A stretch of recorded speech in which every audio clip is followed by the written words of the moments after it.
Courtney Cox here of NESN, and we have a lot to discuss with her. Courtney, of course, a Bishop Girton alum here. So, Courtney, I'm going to put my Nashua South bias aside here, or at least I'm going to try, but I do appreciate you coming on.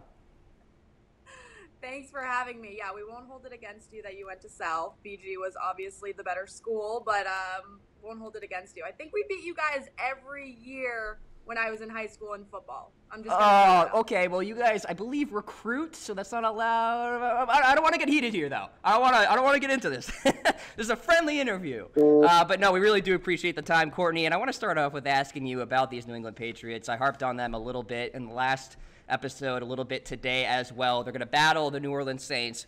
Pretty marquee game. Jim Nantz, Tony Romo will be doing that one for CBS. But I want to first ask you about that Kansas City game. Can they put that behind them and get ready for a crazy crowd in New Orleans? I do think that they can. I was at that game. I wasn't working. I was there as a fan. There was a lot going into that game. Obviously, everyone saw the headlines. Everybody was talking about Roger Goodell being there. Everybody was talking about the clown nose towels. There were a lot of storylines that weren't even happening on the field. So it was interesting going into the game as a fan and kind of taking my reporter hat off and being there. You know, I grew up in Massachusetts. I am a Patriots fan. I like going to the games. I love Tom Brady, as does every other Patriots fan. I do think that they can put it behind them, and I think that some things that happened on Monday night for the Saints, they're battling some injuries on their offensive line. So that's going to help our defense, because our defense did not look like the Patriots defense that we saw, you know, win a Super Bowl last year or be unbelievable for the whole last season. Matt Patricia definitely had his hands full heading into the week to prep for this game. They did have a long week, and the Saints do have a short week. Sometimes that flip-flops. That's, you know, a long time of rest doesn't always help a team. But I certainly think that they could put it behind them. I know, you know, with a leader like Tom Brady, with a coach like Bill Belichick, you got to do it or you can be replaced.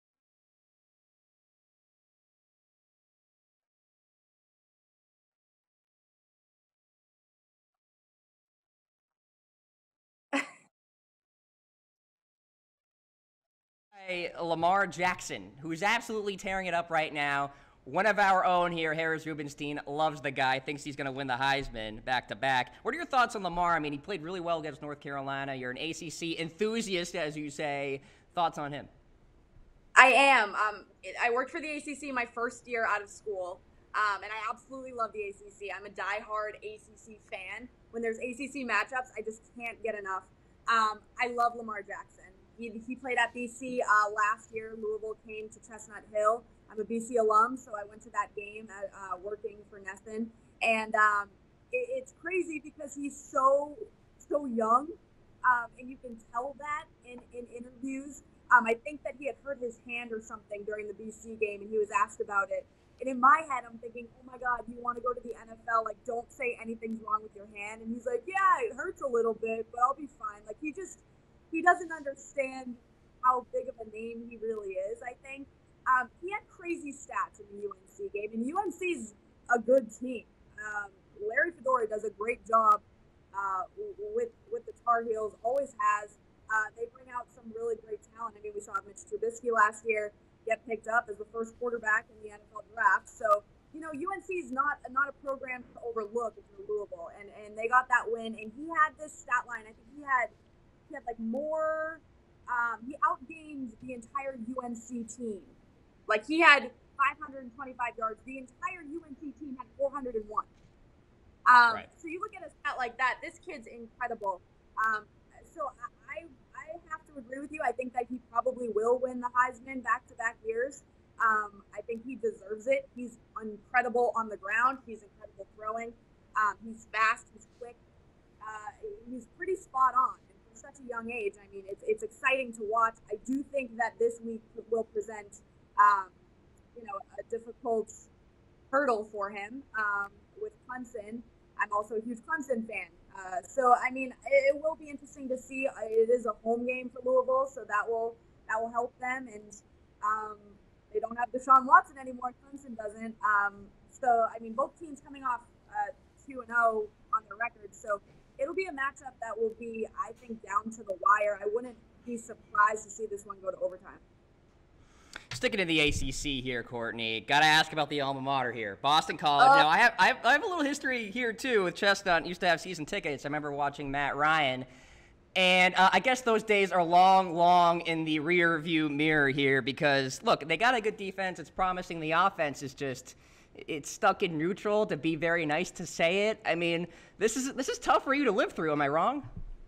It is. I always wanted to go to BC. I was a cheerleader at BC when I was there, and I'm such a homer. And I had so much hope for this team. I knew when they beat NIU by 3 points that it was kind of, more of the same. But I'm hoping that the BC student population doesn't give up on the team. I've seen that year after year, and it's so sad to see, Alumni Stadium empty. And they're doing a lot of things to, get kids into the stadium. I don't know if you saw, but they're selling alcohol in the stadium now. So that will turn up students. Yeah. But for the most part, I do think that this is going to be another year like we've seen.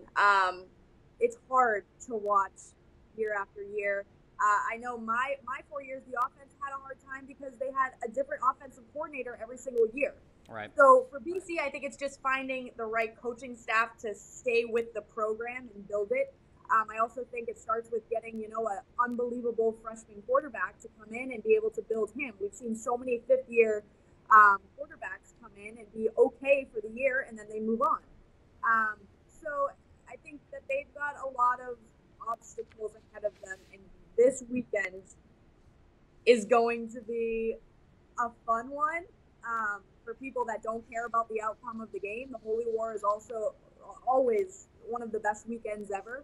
If you go to BC and if you're in Chestnut Hill, I hope that the players understand how much weight this game holds, even though it's not in conference. Notre Dame is in the ACC in basketball, but not for football. So this is an outer conference game, but it's one that BC fans definitely want to win. And Notre Dame's coming off a loss too. So I don't know. I mean, I will always be the first to say, they could win.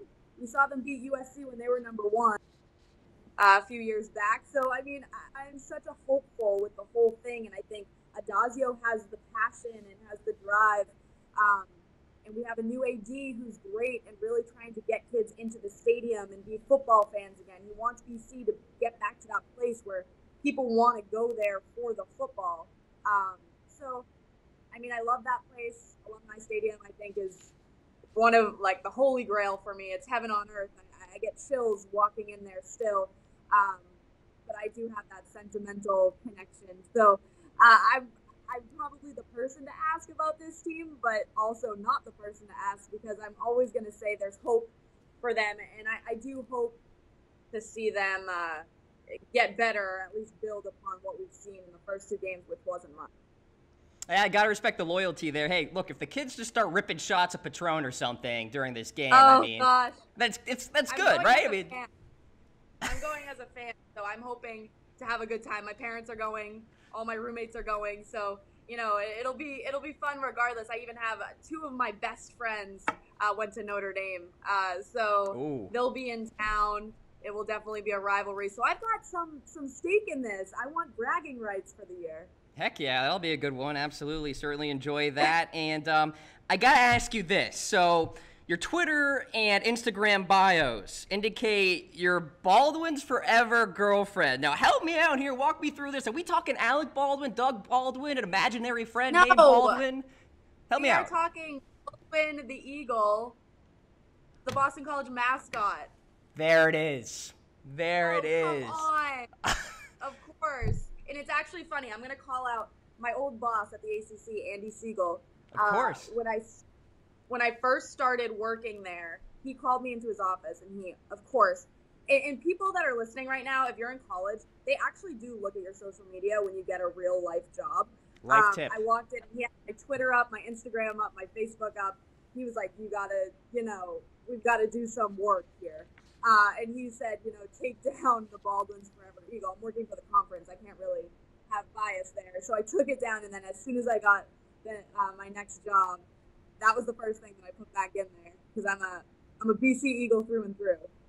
All right. I'm so glad I figured that out. That makes so much more. I was like Googling Baldwin, famous Baldwins. Like, okay, there we go. Another question for you that I'm sure you get a lot here. Now, do people like confuse you with Courtney Cox from Friends? Like, do people think you're Monica sometimes? Is that a thing? Does that happen? There is an age difference, so I do get it. It's great for me because I think people remember my name, but it does get repetitive. I think every time I'm anywhere and I have to give my ID or say my name, people always do a second glance and say, "Oh my God, was your mom a huge Friends fan?" Oh my. I blew up after I was born, so that wasn't the reason why I was named what I am. Her name's also spelled differently. She has an extra E. Right. Yeah, I got surgery on my wrist when I was younger, and the nurse thought it was a joke because it said Courtney Cox on the operating table, you know, when they put the little plaque down. So yeah, they didn't show up for that. So I've had a few funny Courtney Cox moments. My friends do have me call into restaurants to make reservations. I think they use me for That's my name awesome. for that one. That's fantastic. I'm sure you get like the same jokes every time though, and you're just probably at that point where you're just tossing out courtesy laughs because you're just like, okay, enough of this. Yes, you know? I always get, God, you look so different than you did in Friends. Or you haven't aged at all. That's another one. That is absolutely fantastic. All right, Courtney, I want to ask you about the future of the Patriots, just looking season long now, because I did ask you about the Saints coming up this week. But in terms of the entire AFC and the Patriots, are they still the class of that conference? Because I talked about earlier how the league seems to be really watered down right now. I mean, I just can't pick out a favorite, especially after that Patriots performance. They still up there in the AFC in your eyes? Oh my gosh, of course. I think we are so easy to jump to conclusions. We're always like, oh my God, Tom Brady turned 40. We lost our season opener. This season's over. Tom Brady's over. We've seen this happen before. And every year that we doubt them, they go and win the Super Bowl. So yes, when the Bills are the number one team in the AFC in that conference, then I think that we all need to take a step back and realize, okay, this is one game. Everyone's got to relax.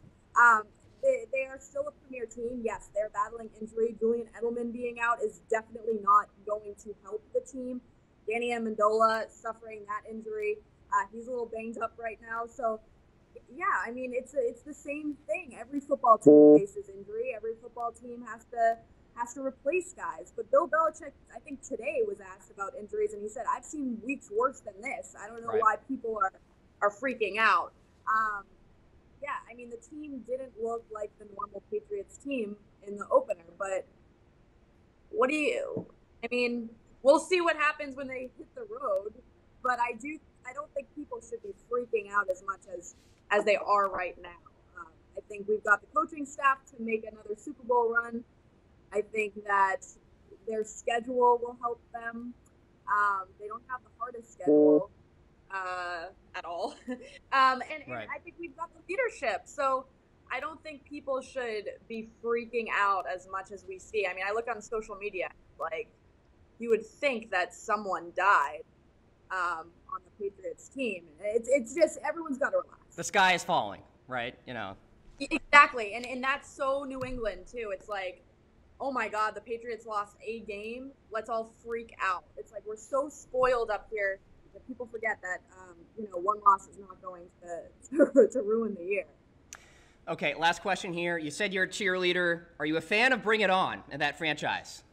I was a fan of the original Bring It On. Okay. I love the original one. I thought that it was awesome. It's definitely puts a bad name on cheerleaders. That's not what real life cheerleading looks like, sounds like, is like when you're actually living it. You got to give it up for the girls that are out there on the sidelines, they're busting their butts. And, if people want to say that it's a sport, not a sport, whatever, but these girls are athletes and guys. We were a co-ed team at BC, and we're in the gym just as much as every other athlete in schools, and these girls are D1 athletes. These guys are D1 athletes. We've got trainers. We've got injuries. We have practice every day, you know, and games on the weekends. And when there's a crossover with seasons with basketball and football, you're nonstop. So yeah, I miss my cheering days. I don't miss risking my life on hardwood floors. But other than that, yeah, I do miss the game day atmosphere and putting, you know, the big tattoo on my face and putting glitter all over me. That definitely was a peaking moment for me in college, were those game days. Hey, my theory is if you sweat when you do it, it's a sport. So there you go. I mean, I would definitely be sweating if I was doing cheerleading, guaranteed. Heck, I sweat when I golf. Yeah. Courtney Cox, ladies and gentlemen. You can find her on Twitter @CoxCourtney. Courtney, appreciate the time, and go Panthers. Thank you so much. Oh, God, go Cardinals. Cardinals forever. There you have it.